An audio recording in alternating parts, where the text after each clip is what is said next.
ഇപ്പോൾ നമുക്ക് ഗൂഗിൾ ഫയലിലേക്ക് പോകാം. ഈ ഗൂഗിൾ ഫയൽ നമ്മുടെ മൊബൈലിനകത്ത് ഗൂഗിൾ തരുന്ന ഒരു ഫയലാണ്. അതില്ലാത്തവർക്ക് ഈ ഗൂഗിൾ ഫയൽ നമ്മുടെ പ്ലേ സ്റ്റോറിൽ നിന്നും ഡൗൺലോഡ് ചെയ്തെടുക്കാവുന്നതാണ്. ഓക്കെ, ഞാൻ ഗൂഗിൾ ഫയലിലേക്ക് ടച്ച് ചെയ്യുന്നു. ഇപ്പോൾ നമുക്ക് ഇതിൻ്റെ മേൽഭാഗത്തായിട്ട് സെർച്ച് ബാറുണ്ട്. ഈ സെർച്ച് ബാറിൽ 3 ലൈൻ ഡോട്ടിൽ നമ്മൾ ടച്ച് ചെയ്തു.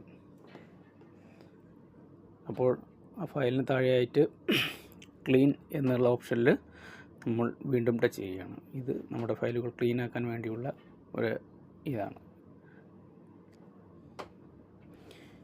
ഇപ്പോൾ ഇവിടെ നമുക്ക് താഴെയായി കാണാൻ കഴിയുന്നത് ജങ്ക് ഫയൽസ് എന്ന് പറഞ്ഞാൽ നമ്മുടെ പഴയ ഫയലുകളൊക്കെ ജങ്ക് ഫയലുകളായിട്ട് വന്ന് കിടക്കുന്ന പല ഫയൽസുകളും ഇതിനകത്ത് വന്ന് കയറി കിടപ്പുണ്ട്. അത് ക്ലീൻ ചെയ്യാൻ വേണ്ടിയിട്ടുള്ള ഒരു ഓപ്ഷനാണ്.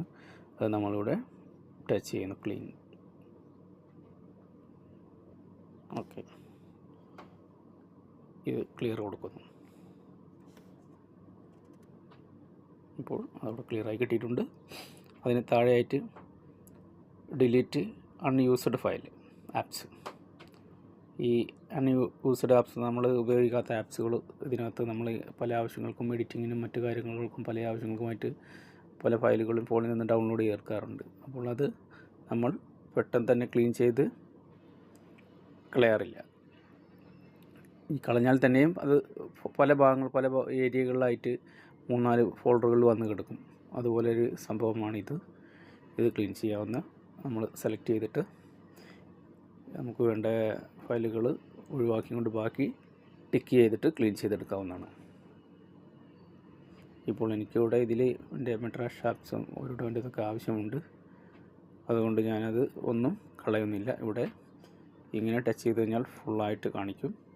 ഫുള്ള് ഇവിടെ ക്ലീനിങ് ബട്ടൺ അമർത്തി കഴിഞ്ഞാൽ ഫുൾ ക്ലീൻ ആയി കിട്ടും. ഓക്കെ, ഇപ്പം എനിക്ക് ആവശ്യമുള്ളത് കൊണ്ട് ഞാനത് ചെയ്യുന്നില്ല. ഓക്കെ, ഇനി നമ്മൾ ബാക്ക് പോകും. നേരെ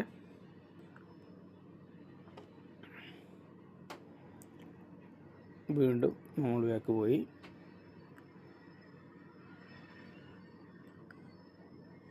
ഇനി നമ്മൾ നോക്കാൻ പോകുന്നത് ഇവിടെ